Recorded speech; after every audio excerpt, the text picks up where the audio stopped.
Hello and welcome to our special show from London on the Queen's last journey.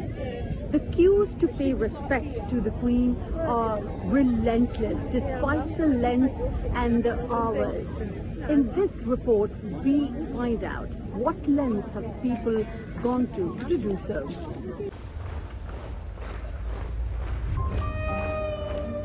The constantly moving queue snaking through central London along the south bank of the River Thames to Parliament's Westminster Hall is waiting to pay their last respects to the Queen. Some 750,000 people in total are expected to file past the Queen's coffin before Monday morning. On an average, people are waiting for at least 10 to 12 hours in this long queue. But it doesn't tire them. They are united in their grief and the need to stay united in this hour of national mourning in England. A large mural of Queen Elizabeth has appeared outside a London Underground tube station in what is the latest tribute paying homage to Britain's late monarch.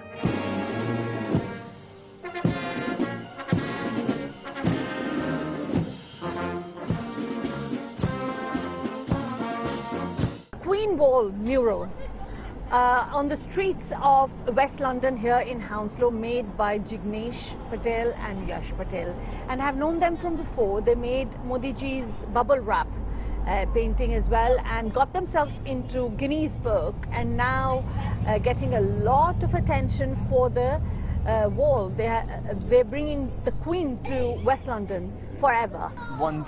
After our Queen's passing, we thought it'd be our way of showing our gratitude and tribute towards our Queen with a mural that will last years and years to come, and hopefully will be a memory for Hounslow East and our community for decades to come.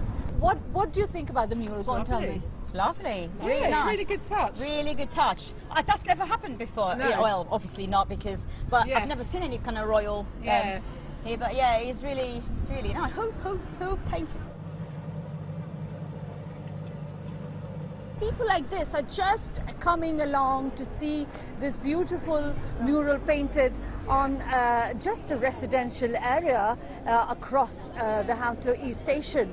And in these somber times, this mural is bringing smile to the face of people. Lavina Tandon for India Today from London. If Queen Elizabeth II is the longest reigning monarch, King Charles III is the oldest to have become the king. He has a tough job to hand. Even before the mourning period is over, anti-monarchy sentiments are brewing. It was a busy week for King Charles III. It's been a week since he was proclaimed the new monarch and sovereign. He crisscrossed the country meeting political dignitaries in Scotland, Northern Ireland and in London. He had royal duties to perform, sometimes irked by a leaking pen. Is it September 12th? 13th, sir. Oh God, I'm the wrong date. Sometimes by the late reaction of the pages to clean his desk.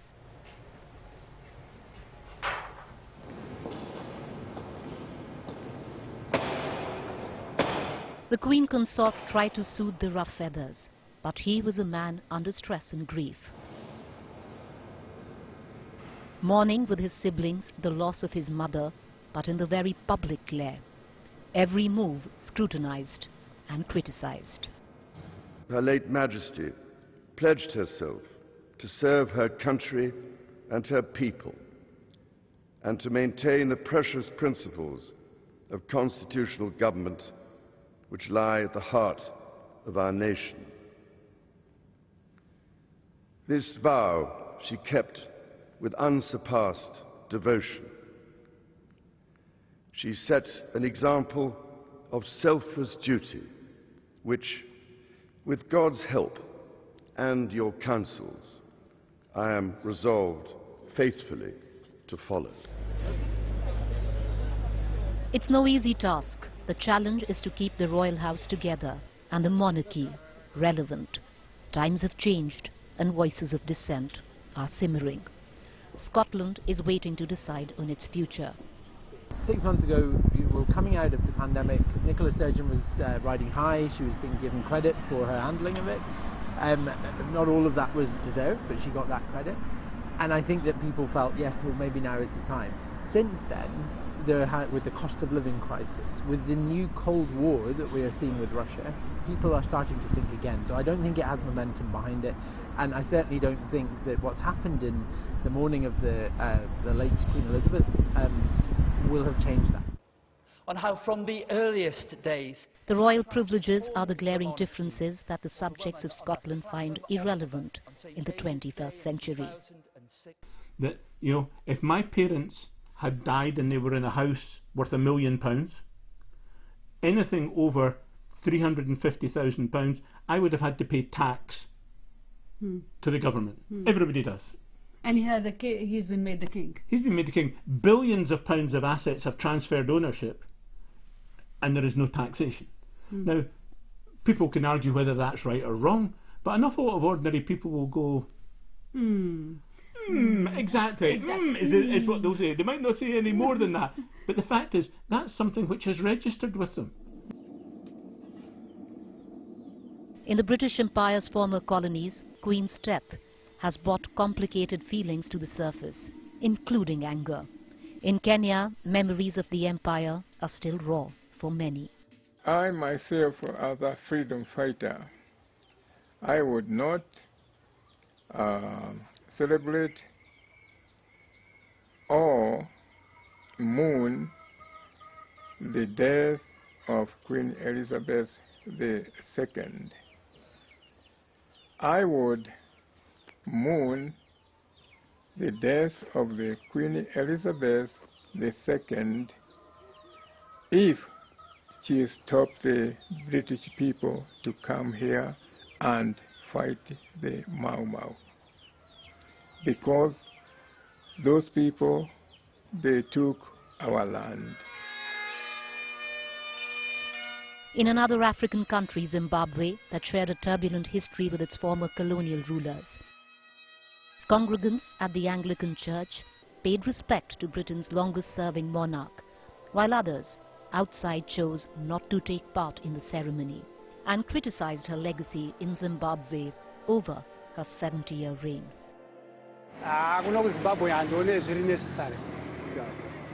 Nekuti panguva yemashure umu dzvanyiriri wanga wakawanda, saka ndo vanga vari maleaders achona eudzvinyiriri. Saka hatione zviri necessary muno muZimbabwe kuti tikomemorate kufa kwaQueen. To the colonising Her Majesty Queen Elizabeth II. Senator Thorpe. A similar sentiment brews in Australia and in New Zealand.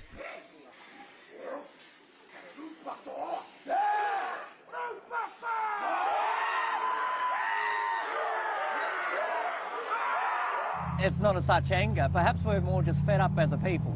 We've been putting up with this for well over 230 years now. Come on, guys, let's look at who we are as a people, who we are as a nation, and really look at moving forward. Let's look at decolonising from Britain. The United Nations have told us, you need to decolonise Australia. You need to cut off the colonial shackles. This will be the time to do it. If we can't address the negativity and the impacts of colonisation now, then when? Do we wait for Prince William or Prince William's children? The reality is, no one alive doesn't understand the true impacts of colonisation, the displacement it does to peoples. Previously, it was accepted. Now it's not. It's dehumanising, and it needs to stop. King Charles III wants to keep the monarchy intact, but challenges are tough, and the road ahead looks steep. Harry and Meghan's exit from the royal family and then their tell-all interview shook them. In this moment of grief, the endeavour has been to transcend all differences and present a united front. Is it working and having the desired impact? We find out. The London Bridge is down and the spring tide is rising. These are the two code names to signal the death of the Queen and the arrival of the new monarch. For both the events, one tragic, the other joyous, elaborate preparations are on. But even as Britain goes into mourning, a drama is unfolding in the House of Windsor. A drama with a lot of bitter history. In the centre of it are a young rebellious royal couple, Prince Harry and his wife Meghan Markle, Duchess of Sussex. Their engagement was colourful, their marriage spectacular.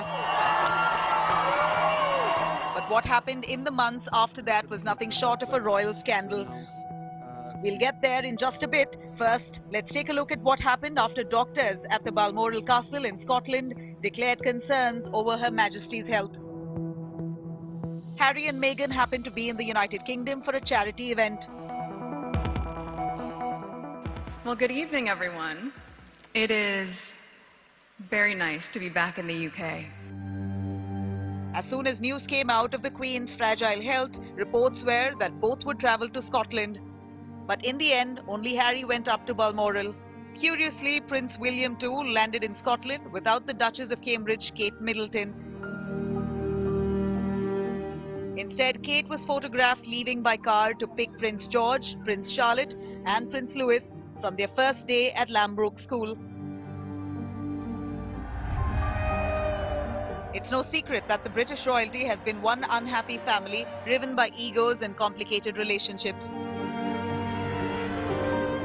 Things went even more sour in the House of Windsor when Harry and Meghan, after moving to Los Angeles, decided to bare their souls in an interview with Oprah Winfrey. The Sussexes even accused members of the royal family of being racist. The rift was wide open and gaping. But since that interview in March 2021, a lot of water has passed under the London Bridge. And with the Queen's passing, it was hoped that the family could be reunited in Greece. Prince Harry arrived minutes late at the Balmoral Castle to say his final goodbyes to his grandmother, the Queen. 12 hours after he arrived at Balmoral, he left the castle and Scotland and his grieving royal family behind, leaving the royal wound wide open. Newly appointed Prince of Wales gave an olive branch to his younger sibling, and both princes, along with their better halves, appeared to view the condolence from the public and to meet them. While some welcomed the Duchess of Sussex, some were not that eager to forgive or forget. But the Princess of Wales was well received by crowds. It was a somber situation, accentuated by possible healing efforts by the older brother. Next, the brothers walked together behind the Queen's coffin, along with their father, the King, rekindling some old memories. Doing the walk yesterday was challenging. Back a few memories.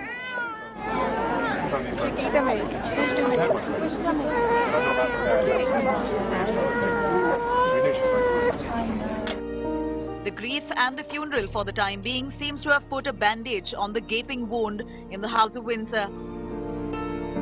As the world watches on, hoping that this could well be the beginning of the healing process for the family to come together united in the memory of the Queen and her legacy.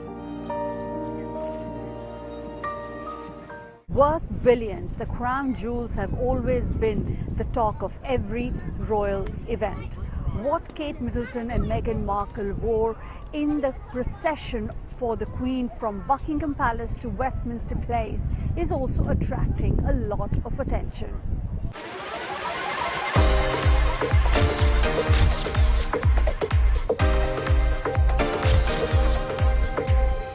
Kate Middleton and Meghan Markle attended a service following the procession of the Queen's coffin from Buckingham Palace to Westminster Hall, wearing jewellery that held a personal connection to Queen Elizabeth II.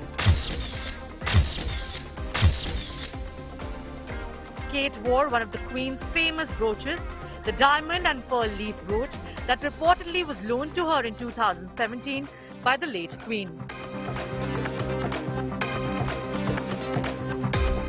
The diamond and pearl earrings worn by Meghan were a gift from the Queen too.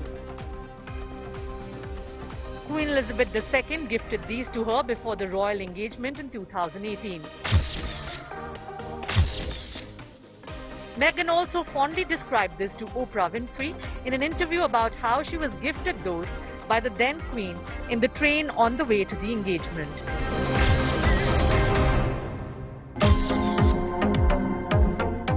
Kate's earrings, in fact, were Diana's favorite.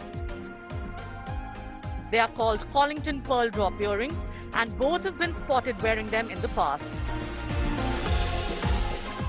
Kate's 3-row pearl bracelet was in fact designed for late Diana in 1988. Lifestyle Bureau, India Today.